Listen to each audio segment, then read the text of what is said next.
Good evening, wonderful people. God bless you. Happy that you're able to join us.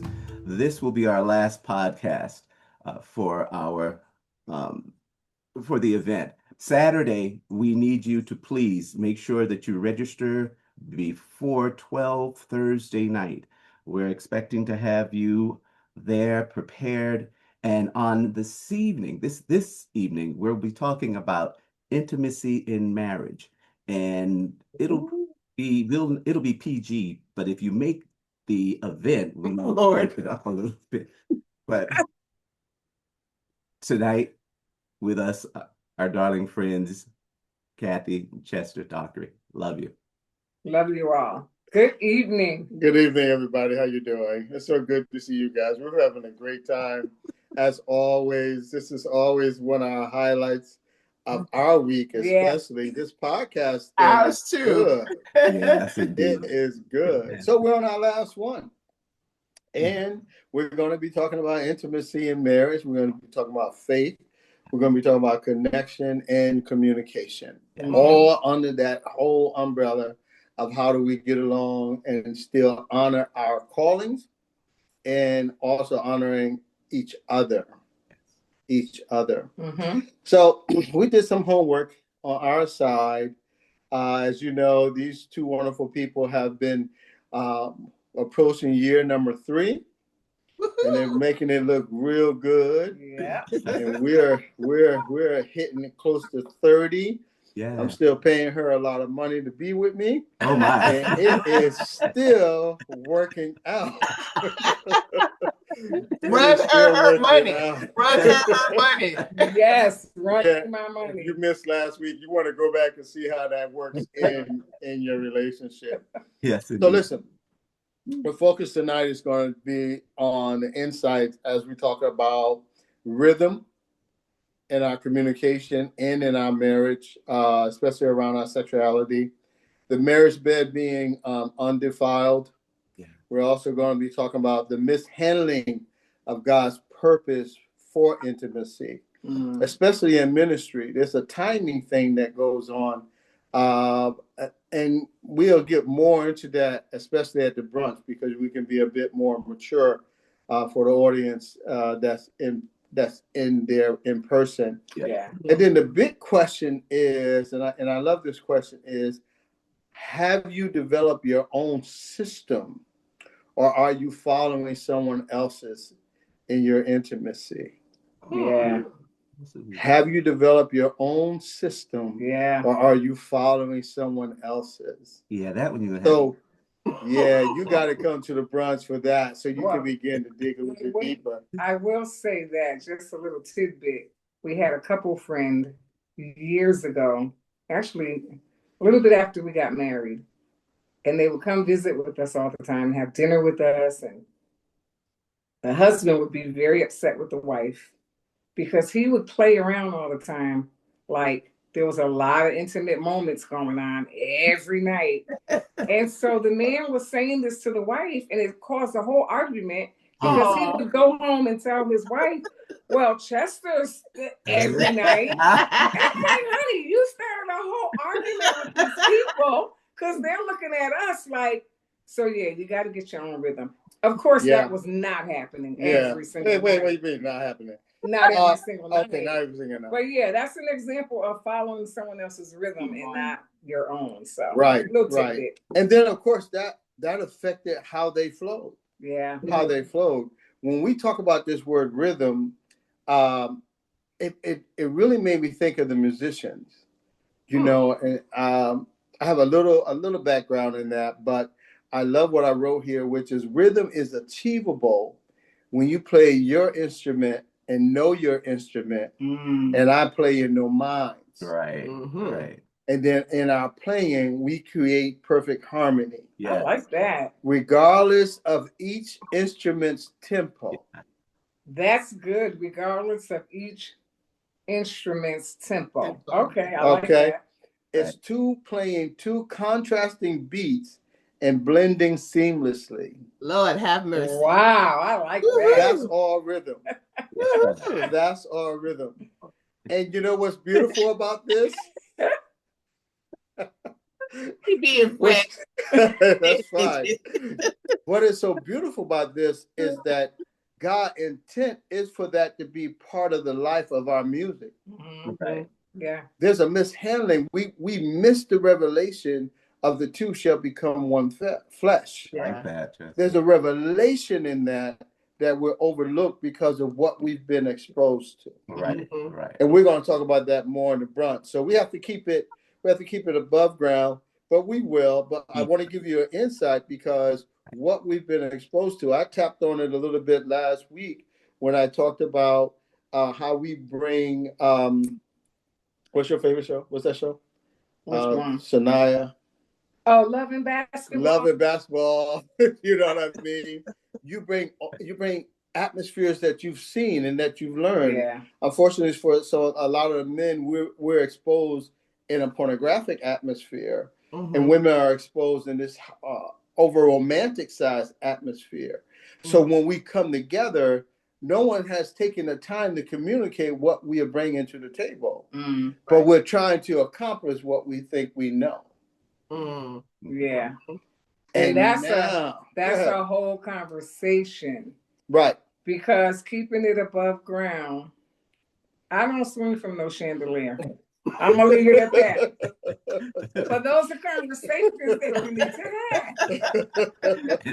And I hate into the beat now. Just saying. Leather. Come to the brunch, people. Come to the brunch. So when we talk about rhythm, right? We're talking about rhythm, and we're talking about rhythm is achieved in different aspects of what you bring to your life, to your marriage. Now, the biggest thing is that it requires a couple of things, and I want to share those with you. All right. It requires emotional balance. It requires physical health.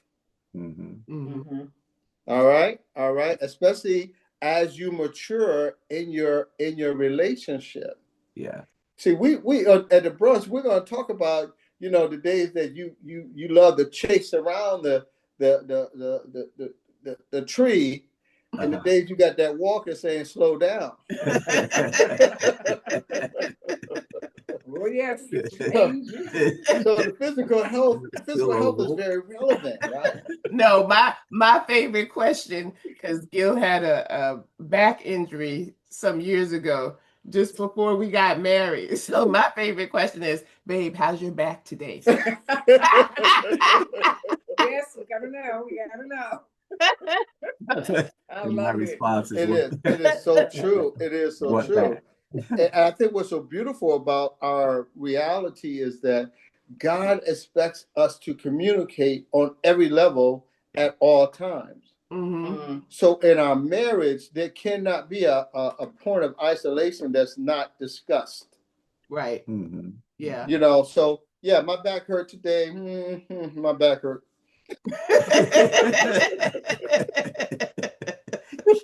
Rolling. Then the question be like, what you gonna do with the back hurt thing? You know what I mean? But there has to be a point where you've had emotional balance, because don't forget, what you bring to the table is wrapped up in that emotion. Yeah. If you've been taught that. Because what can be perceived as limitations can also be perceived as distancing. Yeah. Or lack of interest. Lack of interest, yeah. You know what I mean? That's the last thing I believe very clearly. I think it's true of all human beings, and men in particular, that you need to feel needed. Yeah. You need to feel needed. So oftentimes we judge, sometimes, unfortunately, and I think that's one of the mishandlings in our intimacy, is that we use that as a measuring stick. That's good. We use that as a measuring stick. That's good. All right. So not only is it dealing with your emotional balance, your physical health, your social connections. What mama and them said. Oh, shucks. What you see what uncle and them did. Yeah. What your girlfriend talking about. Yeah. Yeah. Why are you married and you hanging out with a single woman? I'll bring it up again, but I heard it and I love it. Other people's opinion of you is none of your business. Mm-hmm. All right. That's good. That's good. That is good. Right? That's So you say here listening to your girlfriend or your boy telling you, nah, I wouldn't, you can't allow that, bro. yeah, listening to other folk. It don't Yeah. Exactly, because it becomes an opinion that's not based in reality. right. Yeah. They're looking at the same shows you looking at, and they're forming their own opinions that they just can't relate. Yeah. There's no basis for them to be able to deal with it realistically. So it's emotional balance, physical health, social connection, and then what we forget when we're dealing in ministry is our spiritual wellness. Mm-hmm. Mm. Are you worn down because of ministry? Yeah. Yeah. Have you I was talking to a friend of mine one day and we were talking about a joke that we had heard where a man was newly married and on the day of his wedding he was like in prayer saying, Lord, thank you for what I'm about to receive. Oh Lord. That's another side. Okay. I don't know about There's that. a misconception with the placement of that. Yeah. Mm-hmm. Yeah. But also you have to remember on the spiritual side that like even as we're ministering, like after I minister or after you minister, or even before. Oh, that's good. You ain't You got to have finish to your be, conversation. you Let me have high to five be, you on that real quick. you have to be sensitive to that because when I'm studying and when I'm preparing the word to minister to people, or even when the Lord is dealing with me prophetically, like we can't be, yeah. So you gotta flip your mind and get yourself together and Yeah. and then after you minister, when you come down off that spiritual, Uh-huh. that's I don't want to talk about that in this setting, but in the brunch, we're going to talk about that because really that is the time that if the husband has ministered, the wife needs to draw close to him. Mm-hmm. If the wife is ministering, the husband needs to draw close to her after that because they're coming down from a spiritual high and there's a whole bunch of stuff going on. Right. And yeah, we'll talk about that in the brunch. And the attractiveness of it doesn't necessarily have to lead to the physical act. It has to lead to the reconnecting. Yeah. The cover. Intimacy is about reconnecting. Bishop Jake said, "Into me, see."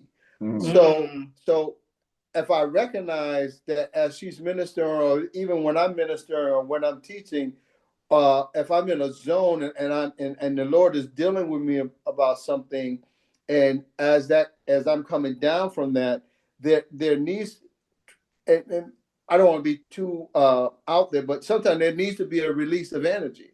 Mm-hmm. You have, and this is where I talk about your emotional balance. You have to know you. You have to know your instrument.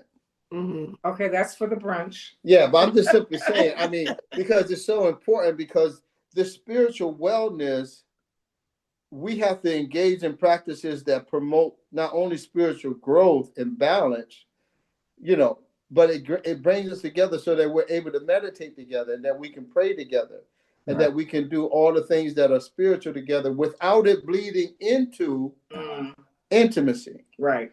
God is God. Yeah. But sometimes we'll mix it up. Come on. Don't you, or do you believe, I don't want to be presumptuous, that, I mean, intimacy is a spiritual act?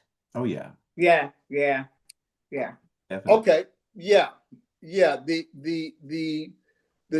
This is, and that's definitely something we need to talk about during the brunch, because when I was dealing with that question, the Word of God said that Adam knew Eve. Right. You know what I mean? And we assume that there was a certain atmosphere in which Adam knew Eve. Right. But we don't know what that atmosphere is. So sometimes we bring and we add into something that we're not altogether sure. You are a spiritual being. I just sometimes wonder, do we do we put it all on that? Well, And I guess, like when we read the book of the Song of Solomon, right? It is That's grown people full. stuff right there. But I mean, no, it is. What part of that is spiritual though? I believe the whole book is. I know what you believe because the Bible is spiritual. But what part of what Solomon is saying? Because the two are being intimate with each other and connecting with each other, not only verbally, but in proximity and in heart. Yeah. And that's spirit. That's spirit connection. Not exactly. Go ahead, Pastor. Come on, you look Pastor. Like you got something to say. No, I'm listening what she's saying for me. When I first read that passage, I really saw and the verbiage that was being used. It was, for me, it was very intimate. And then I thought, Lord, that's a lot, kind of much to be putting in the scriptures for folk to read. Yeah. They're getting all, but go ahead, Chester, you're going at it. No, I was just simply saying that the intent of it is, and I'm not, in no way am I disagreeing with you. I'm in total agreement with you. I'm simply just adding to the point that we mishandle the intent of our intimacy because that verbiage describes what it's supposed to be to you. Okay. Yours breast satisfies me. Yeah. Right. Not everybody else's. Right. Yours. Right. And so the intimacy is in that. But when we start talking, and sometimes when we start talking about it being spirit-filled, sometimes I think we get into this reality of again, the guy praying before he said that. That's left field. You know what I mean? I know it is left field, but I think that we have to be balanced and understand the intent behind it, right? So that everything is not always spiritual. Like when we start talking about the bed being undefiled, honor is something that honor is a decision. It's not a response. All right. So we know that God judges your decision. Right. No matter what your response is, he's still going to judge your decision. Yeah. Right. You know what I mean? Right. So when he says the bed is undefiled, there has to be a communication where you can make an intelligent decision that you've decided yourself. That's why that question comes up. Are you following what Love and Basketball did? You playing basketball, at the end of the day, you can't shoot. And you like, this is what I love you because, I'm out here playing. No. It's more than I still haven't seen that movie, Kathy, but go ahead. You gotta see it. It's so good. Oh my goodness. Anyway. I'll let you find it. So good. But those are some of the things I think that we have to really consider when we start dealing with how God intended for intimacy to be the foundation so that it's always between two people, right? But there has to be the point of the human atmosphere that comes in that we got to deal with as well. Because some of us have, we've been on that road before and all those different things. All those things need to be addressed in your intimacy. Go ahead, sis. I was just going to say, I think it's important that we separate intimacy from the physical act. Yeah, absolutely. Right? Because if we put all of that together in one ball, I think it can be misconstrued. Gil is intimate with me from the moment we wake up, because the first thing that he says to me is, how are you? How did you rest last night? Yeah. And then he says, are you ready to eat? And would you like to have breakfast in bed? And that's not something that, he says like once a month or on my birthday. Right. This is the everyday thing. Yeah. Right. So he is showing love for me, and his intimacy begins with me when his eyes open. He doesn't wait until the act is getting ready to occur to then then start. show. Yeah. Right. Yeah. So I'm sorry. go ahead, babe. I was just going to say, when I worked at a men's halfway house, and on the weekends they got a chance to go run home and hang out with their wives or children, things of that nature. And I was very intentional in trying to help them understand that it's not the bang bang. It starts Yeah. the minute you see her. You start prepping and preparing for Yeah. what you're expecting, and you can't argue all day and then go home and like, okay, now no. Yeah, what they call that makeup sex. That's Yeah, crazy. that's Yeah, no, That's just- no. No. But these are the images that we're bombarded with through the world, right. because the perception is that it is common. Mm. And even though you're right in the distinction between the two, because they all take on intimacy is many layered, Yeah. right? Yeah. But because they've grouped it and made it a point, and I call it here where the world teaches us how to use intimacy as leverage. Right. Mhm. Right. Yeah. That's good. Yeah. You see what I mean? That's good. And God never, everything that God gives you is never about leverage. Yeah. Right. Right. It's never about leverage. And Go ahead, sir. when the that aspect, intimacy, is used as leverage, I forget where I read, but it is a form of witchcraft. Mm. Yeah. Right. That's control and Right. that's Exactly. Yeah. Exactly. And manipulation. Yep. Exactly. Yep. So and that's when we start fighting demonic influences, because it becomes normal. Yeah. Mm. You know what I mean? Yeah. So there's so many different areas to look at, and God deals with it in such a way that, as you were saying about Gil, or even with us, right? After 30 years, we've had to adjust. Yeah. As we've gone through stages. Mm-hmm. And we've had to have conversations that said, what that was is not that anymore. Right. Mm-hmm. Mm-hmm. You know what I mean? We had a conversation a couple of weeks ago, and I made a statement of something that was hidden a long time ago. I never voiced it Mm-hmm. and didn't know how much of an effect it had on me, but that was my issue that I didn't share. Mm-hmm. You know what I mean? But it affected how we interacted when we came together. Yeah. Okay. And those things you got to be careful of. The Bible says, behold, all things are new. Right. Old things are passed away. And we keep bringing old things with us. Right. Because I ain't swinging from no chandelier. I know that's right. I love saying that. He is so right. I love saying it. He is But so right. Chester, I want to go back to what you were saying about the demonic influences. You mentioned it, Gil, that can come into play, particularly when you're talking about the physicality of it and the ministry. Yeah. Particularly for men, right? Correct me if you will. But for men, it's a great thing to stand before people and minister the word of God, and then have all the applause, right?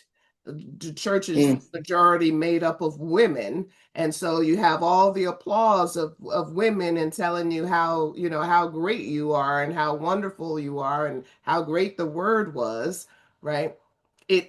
It boosts the man's ego, and this goes back to what you were saying too, Kathy, about the importance of covering our spouses once things are done, because if we leave that gap open as the spouse, we leave an opportunity for the enemy to come into the mind and the heart of our husband. Absolutely. To say, hey, you can get anyone you want.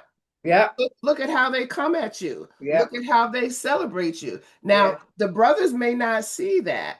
Yeah. But we see that. And I think, that's where I see it being such a spiritual thing. Yeah. Absolutely. Absolutely. To that, because because of what you said, a lot of times you would find that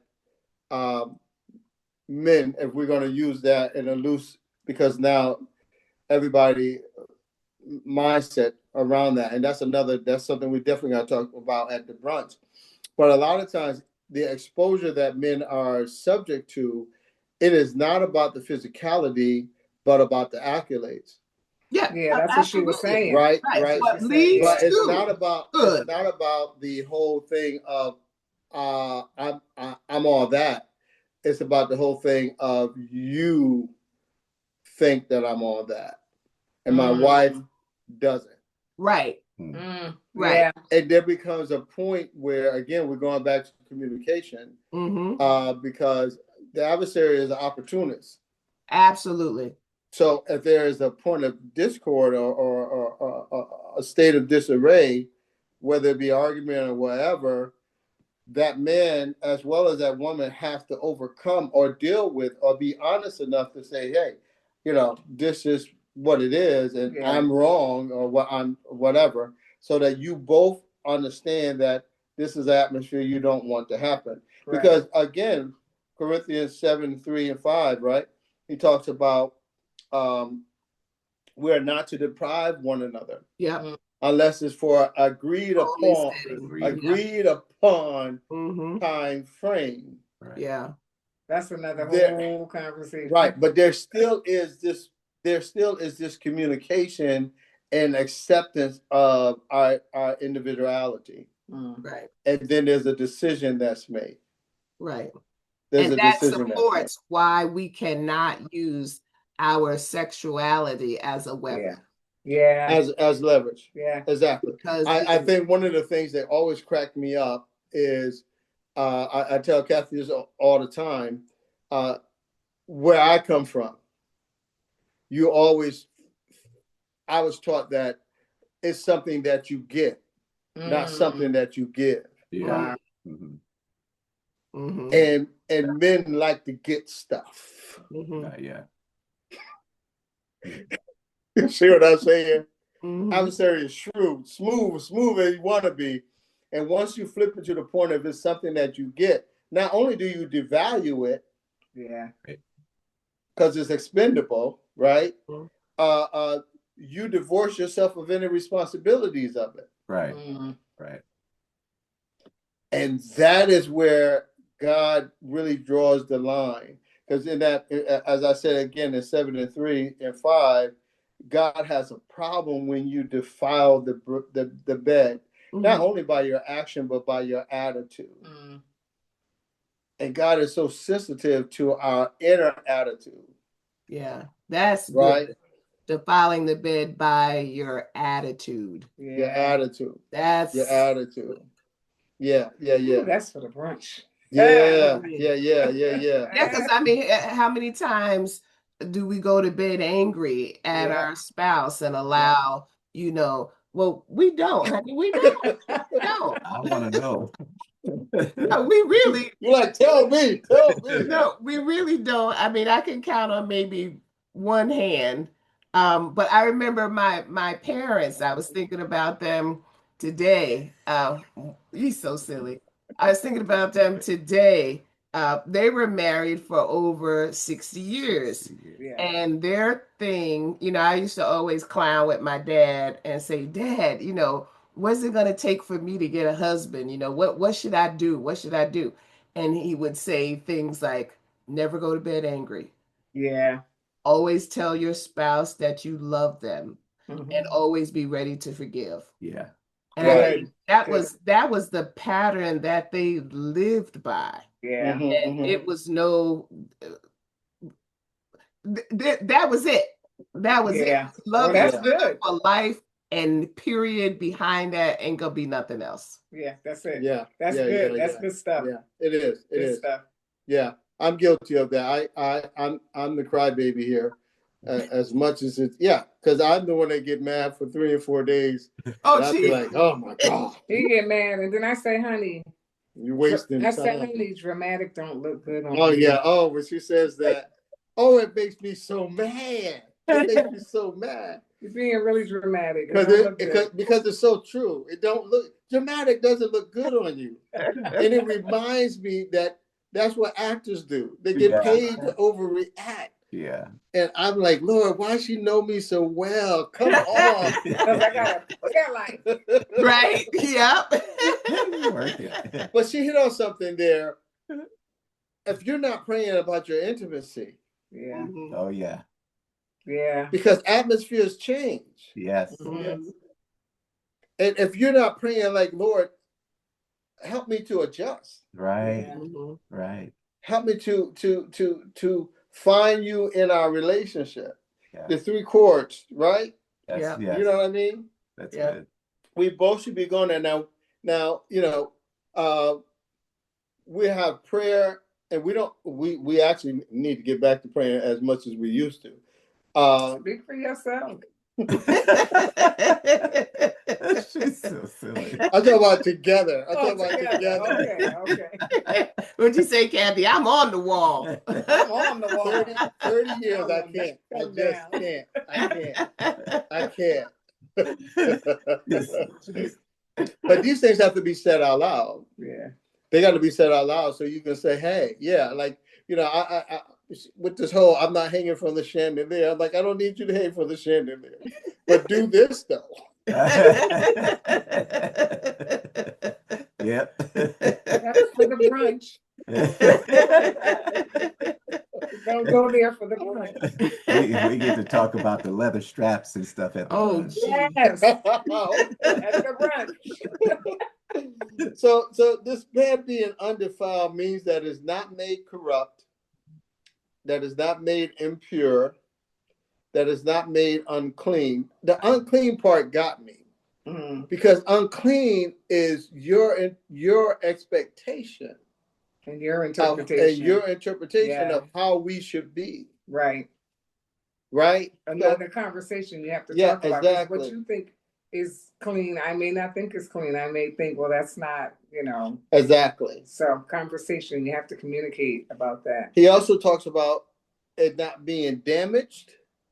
And then I love this, in that it's not being sullied. It's not being spoiled. Oh, gee. Okay. Like that. And what's so good about God is everything that God does is progressive. Right. It's never a one time. It's always. So, I'm telling her now, I know, I want to say this at the brunch. She's touching my leg right now. She's like, don't say it. Don't say it. But I'm talking about Abraham. Yes. And I'm talking about Sarah. Yeah. And Sarah at 90 plus years old said, shall a woman know pleasure again? Okay, that's for the brunch. So there's an expectation that God is never one dimensional. It's always progressive. Yeah. It's always progressive. We're the ones that cut that off. Let me interject. I want to go back to the bed is undefiled because I want to make sure that we are clear. Because unfortunately, there are a lot of women out there who are being abused. Domestic violence. And I'm not talking about people outside of the church. Outside of ministry. I remember when I was young in ministry and I had a minister come to me and pretty much demand, oh, look, don't think everything is holy, holy, holy. This is what we do. Yeah. And it was very, very, very frightening. But even, in marriage, the bed being undefiled has to be carefully discussed. Yeah. I don't want any woman to feel like, or any man, or men. Sometimes men are the ones who are being abused. That means you do as I say. But to your points earlier, the importance of communication and making sure that everybody feels comfortable with what is happening and it's not just one-sided dominating and this is what you have to do because this is what the Bible says. So I just wanted to stop for a minute there because I know I know a couple of sisters who have been in that situation, and that's been the justification for how they were treated. That's good. What I've understood about, as you look at how God deals with that, God is not chauvinistic. These are the misconstruing of the example. And a lot of people take certain examples. God exposes wrongdoing. He doesn't condone it. Right. So then you when we talk about physical health, there also has to be a spiritual health in that as well. Yeah. Have you been healed? Have you been healed from trauma? Have you been healed from bad choices and things of those natures, of that nature? And it becomes necessary for you, even as you're married, to be willing to sit down and say, do we need to go and talk to somebody? You know what I mean? Or do we need to get you, or do you need help? And then, unfortunately, as we understand, some people they have to go through some trying times. Right. But God wants you whole. Yeah. Yeah. And if the person that you with is defeating that, then you do your very best to come to a point of agreement. You know what I mean? When we was talking before, it was a God thing. That's a pastor's thing. You know what I mean? You got to go see your pastor about that. You got to go see health professionals about that. You got to go see people who deal in that area. But you got to expose it as well. You know? Yeah. So men hiding behind certain behaviors. And women too. And women as well. And women as well. So we know that man has done a great job through the adversary's influence of defiling God's word. Yeah. Yeah. And we've bought into it. I mean, there's things that we learned even as kids, you know, that as we've gotten older, we recognize now that it was culturally acceptable, but it's not godly correct. Right. Absolutely. Right. Yeah. Yeah. So I you know, one of the things I talk about all the time is men not being around men that are actually sharpening them. So their frustration becomes a point of explosiveness. The same thing with females now. You know, and this culture is so I don't want to use the word dogmatic, but they're very confrontational. What culture? When you say the culture? I'm talking about the culture that we live in now is so me. Oh yeah. There is no God. Yeah. You know what I mean? Yeah. So yeah, in that regard, yeah, they definitely, you're absolutely right. The bed being undefiled speaks to how your partner feels when they're around you. Right.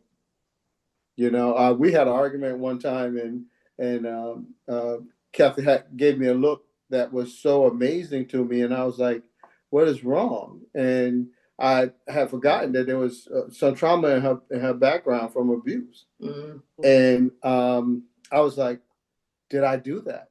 Did I make you feel like that?" And she was honest, and she said, "Yeah." And I said, "You would never have to worry about that again." You know, so every time we disagree, I make sure that I don't go there. Right. Yeah. I have enough sense. You know what you're doing. Save yourself. Yeah.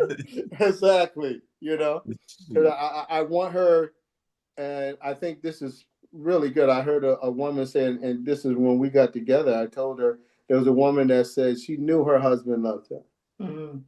That's what I want. I want you to know that I love you. All right, now you give me all your money. I don't know. See how everything costs. Everything costs. So yeah. So this is going to be so good when we come together, because now we get to talk about those misconstruing. Yes. You know, you got to have words that let you know that it's okay. you gotta have words that this is the right time. Yeah. You know, yeah, my back is hurting right now, but let me take this right here. Some pain medicine will be fine. But yeah, there is a lot of stuff that we're going to be able to unpack at the brunch. So Yeah. for those of you that are listening in, make sure you register, come to the brunch, and we are going to unpack a lot of the things that we've been talking about tonight. Yeah. And not only tonight, but also, the past 3 weeks. This has been amazing. Yeah. I'm really, really sad that this is our last episode for now. For now. Yeah. I like that for now. I think it's important that the conversations continue because, again, as we started from the beginning, there's a different level that you have to contend with when you're involved in church leadership. Yes. Exactly. Yeah, Involved in ministry. And it's not something that you read in a book. Because I mean, you go to seminary and they'll teach you Old Testament and New Testament, but they don't talk a lot about how to love your spouse, right? And keep your marriage sacred. So I think this is going to be a really great opportunity for church leaders and their spouses to come together, because if they will apply the information that you all are going to share, we come together on Saturday, then marriage will not Doesn't have to be a zoo. zoo. Absolutely. This has been great. Appreciate you guys so much. Love it. So just a real quick reminder, remember, we need you to register before end of day Thursday so that we can have a head count and do things decently and in order. And this is really going to be a blessing. If you have any questions, of course, if you're here in Connecticut, you can reach out either to myself or to Gil. If you're in Virginia, but these wonderful, this wonderful couple from their time here in Connecticut, and you have questions for them, don't hesitate to reach out. But we hope that we'll be able to answer that and more on Saturday, April. Yes. Again, thank you all so much. We love you, honey. Yes, it's going to be rated R on Saturday. Oh, geez. We love you guys. All right, everyone. God bless you all. Looking forward to seeing you. We'll see everyone on Saturday. Yes, ma'am.